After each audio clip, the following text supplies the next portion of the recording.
Hey, what's up, guys? Little man with the big opinion here. So, I've got coffee in my mustache.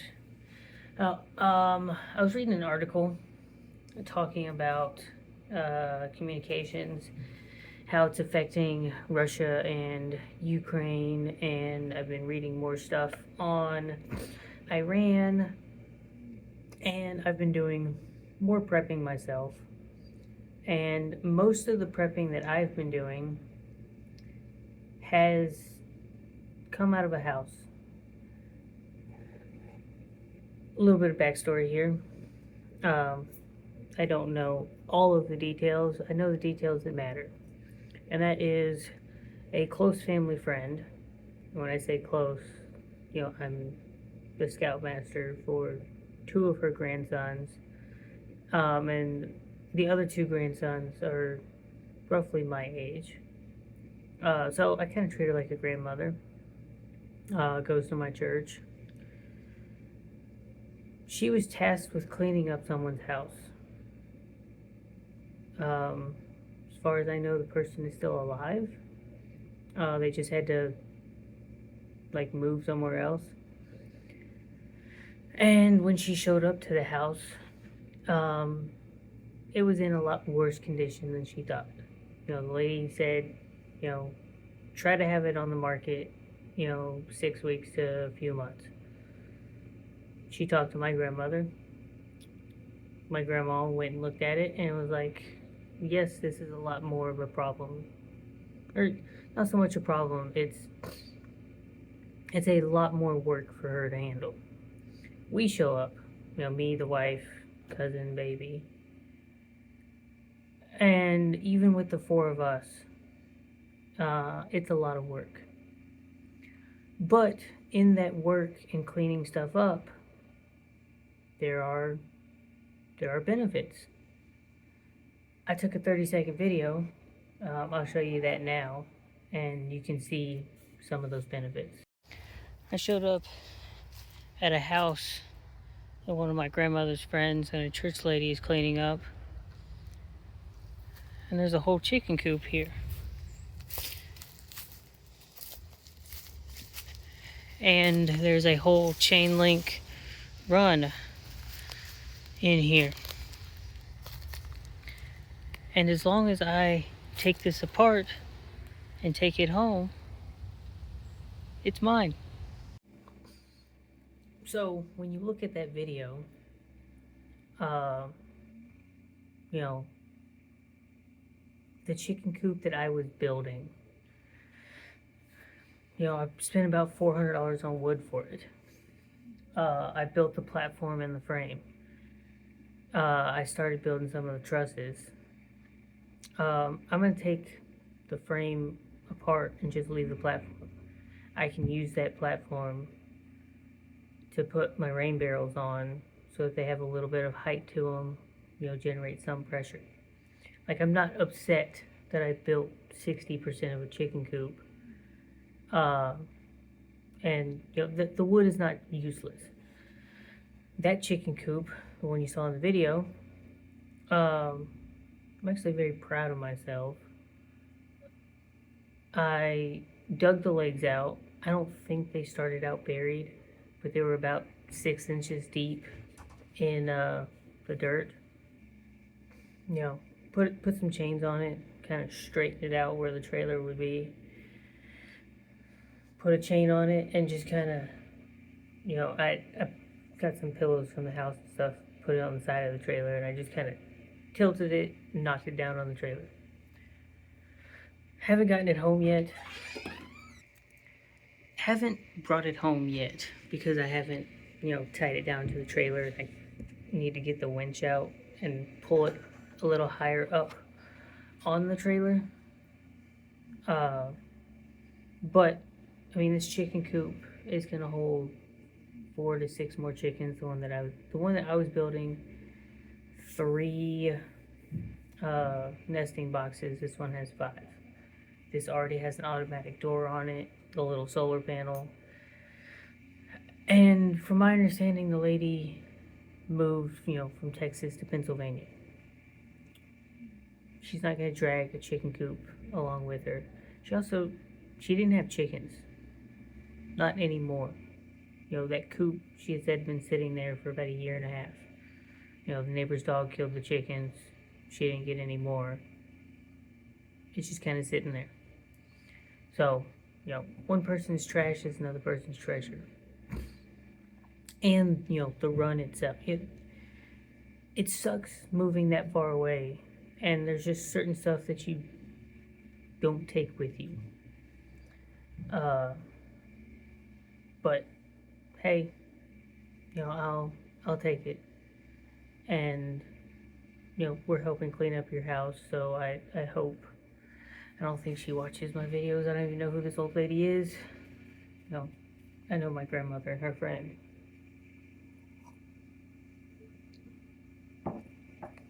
But if she stumbles across these videos, I think we're helping you out, and we're getting a little something in return. The biggest problem for me as a prepper, especially a budget prepper, I might have to sneeze here. You order all of your stuff in a list. It's like, hey, this month I'm gonna buy 2 boxes of ammo, some rice, some beans.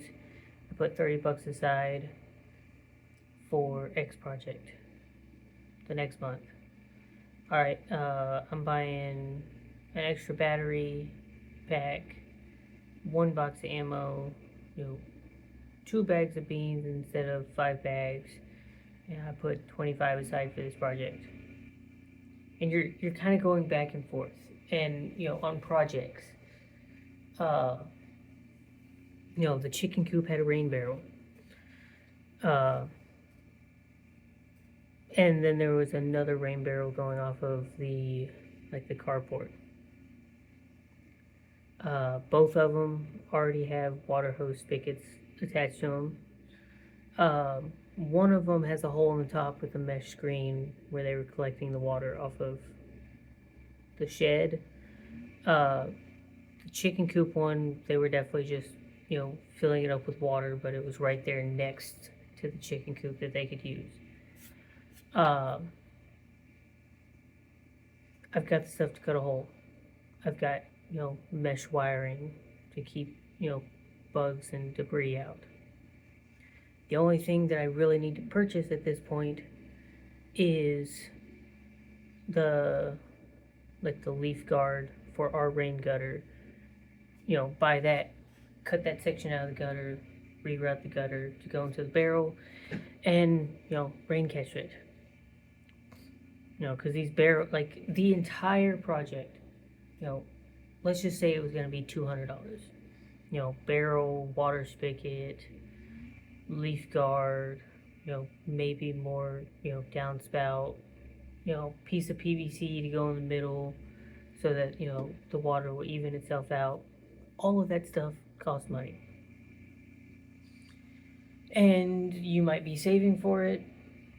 It might be the third thing on your list of priorities, but now you have 80% of the item, or 80% of the project. Its priority gets bumped up. Like, hey, I just need the leaf guard, and a couple of hours I can put this thing together, and the leaf guard's like $30. This $200 project is now a $30 project because I used some of my time to collect the items. And sometimes your labor is worth it to get stuff for a cheaper cost, or the best cost is free. So that's where prepping is going for me, and I think that's very, very important. I'll make it a segue into the story. Collecting water off of your roof into a collection bin is something humans have done forever. It's almost, caveman style up until, the modern era, which gets into the next story talking about, Russia and the internet. Uh, you know, Elon Musk has cut them off from Starlink, so just regular old internet access is a lot more difficult. Um, I didn't know it was going this intense with Russia. The number of apps that they were banning, and like programs. Like, I probably should have known this, but I didn't know, Russians weren't allowed to use Signal or Discord. Uh, kind of shows that they're more, kind of dictatory than you thought. They're not supposed to use Facebook or YouTube or Instagram or any of these different things. And when Russians are caught using VPNs to use those kind of things, they get punished. Um, I think I remember seeing the Facebook ban. I don't really care for Facebook. The only useful thing it is for me is Facebook Marketplace, and maybe remembering a couple people's birthdays that I don't. But I don't post stuff on Facebook. I don't use it for the social media aspect. So I think I didn't really care much when I heard that story. It was kind of like, good, don't give Mark Zuckerberg any more money. But in this story that I was reading, I think it was Politico's that I was. I'll make sure to link it down below. Um, talking about a guy that works in a workshop, and he uses the internet all the time to fix civilian stuff, and more recently he's been using it for drones. For this war between Russia and Ukraine, and they changed his name, and he basically said, I know how to fix electronics. The military figured out I know how to fix electronics. So, I'm a Russian. I might not totally agree with the war, but I'm going to fix, drones for my country.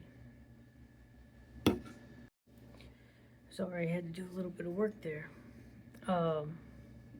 But, this guy was basically saying it's becoming more and more difficult to find the videos and the resources to do his job. And, more and more Russians in general, they're having limited plans, spotty coverage. And, some people are, kind of saying, this world superpower is, kind of going offline. And, he likens it to a nuclear armed North Korea.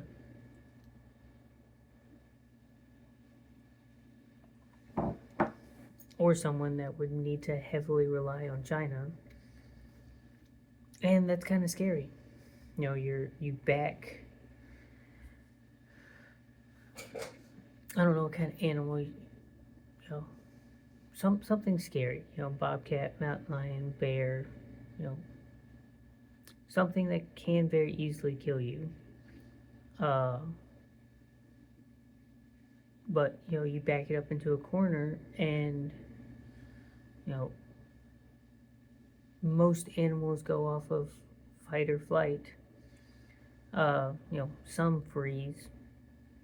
We're not going to use freeze in this situation, but they're backed into a corner. They feel like there is no more fleeing available. They're going to fight. And an animal that only has fighting left typically fights pretty hard. They get desperate enough, they might do something very, very aggressive.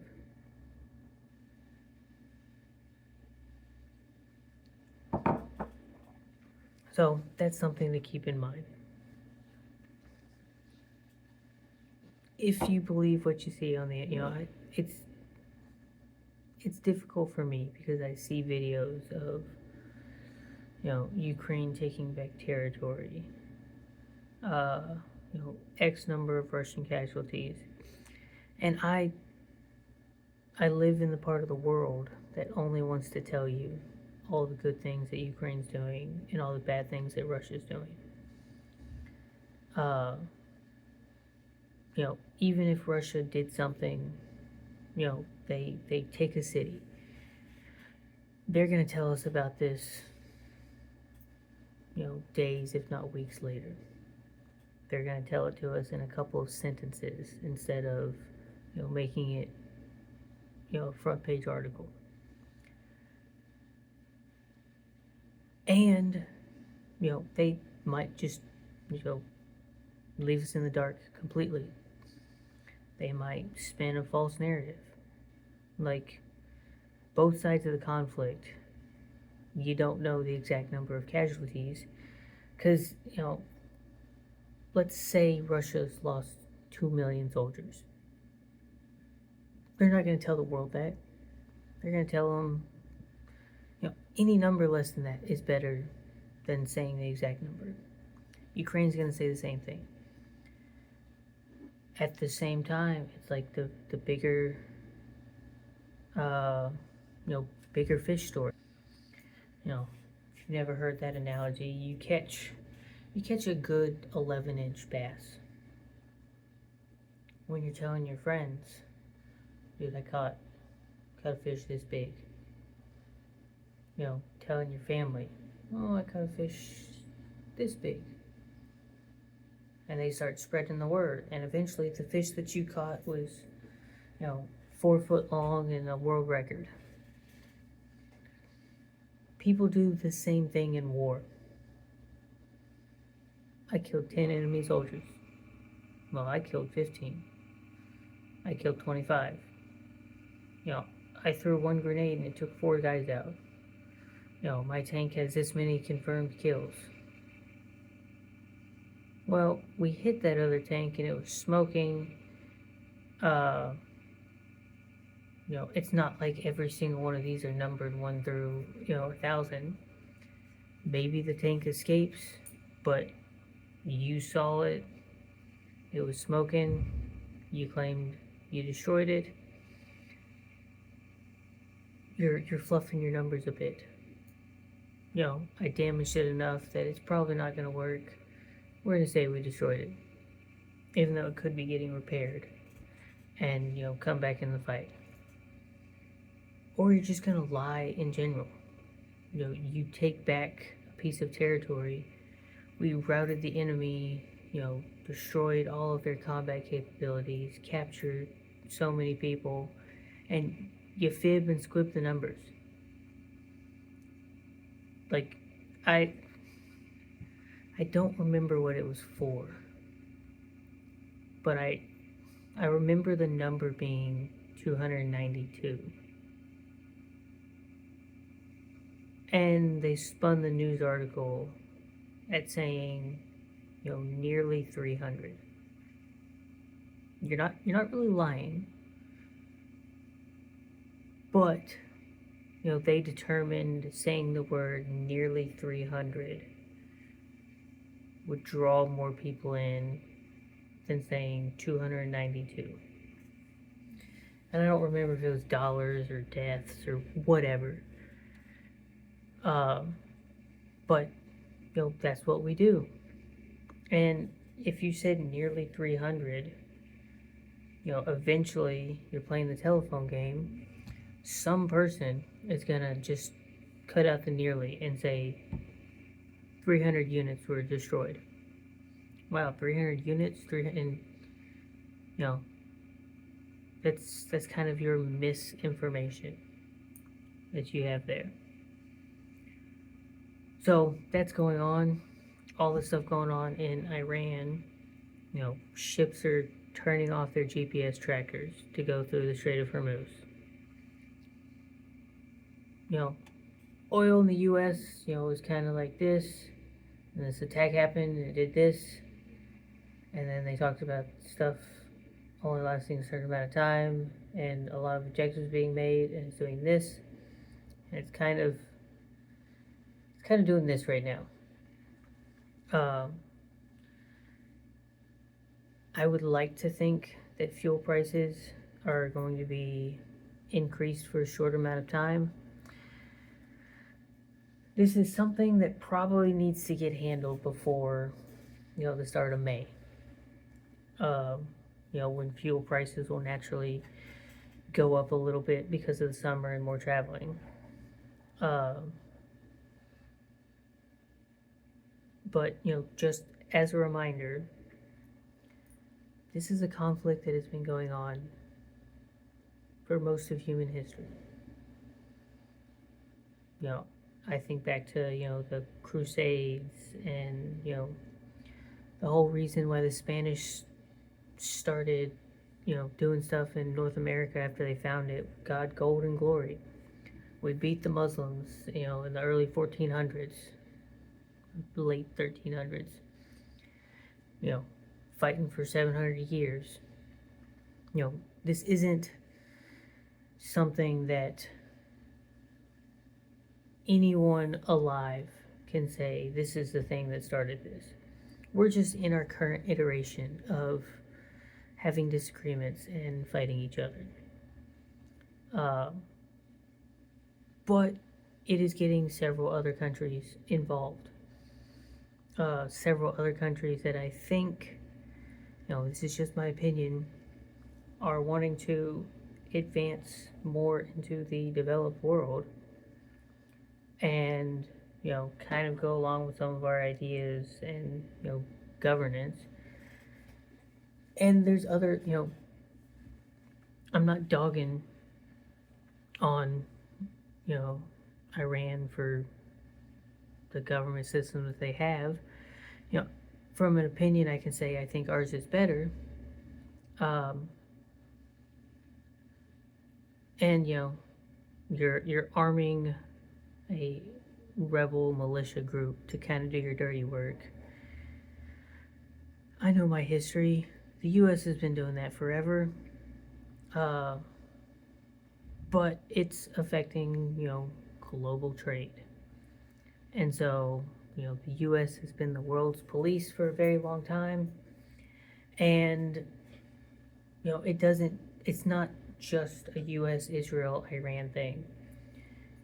This affects shipping in all of Europe, Asia, Africa. It's kind of a thorn in the side of a bunch of people. We just happen to have the best technology and, the dollars to throw at a problem. I think what most Americans don't understand is when global trade is functioning, the way we have this system set up, our stuff is cheaper. We live a more comfortable life. The U.S. has kind of said we're going to dump all this money into the military and security so that things can be cheaper. It doesn't make every single thing in the world cheaper, and it doesn't make every single person in the U.S. happy, because they would rather other things be cheaper. The global trade, if we weren't the world's police, maybe we could dump more money into medicine and it being cheaper. But, all of your other consumer-based items that come from other places in the world would cost a lot more. Your laptop might be a $1,500 laptop, and, if things got disrupted, it could be a $4,000 laptop. But, hey, this medicine's cheaper. So there's more going on. I'm reading more articles, but that'll be our probably 11 o'clock news stuff. I mentioned the prepping stuff at the beginning of the video because I think it's important. Knowing where you have access to clean drinking water.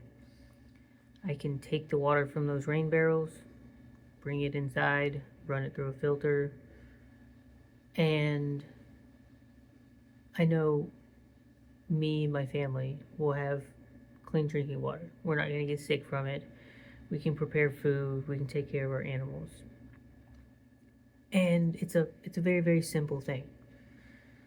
Container to hold water, collect it off roof.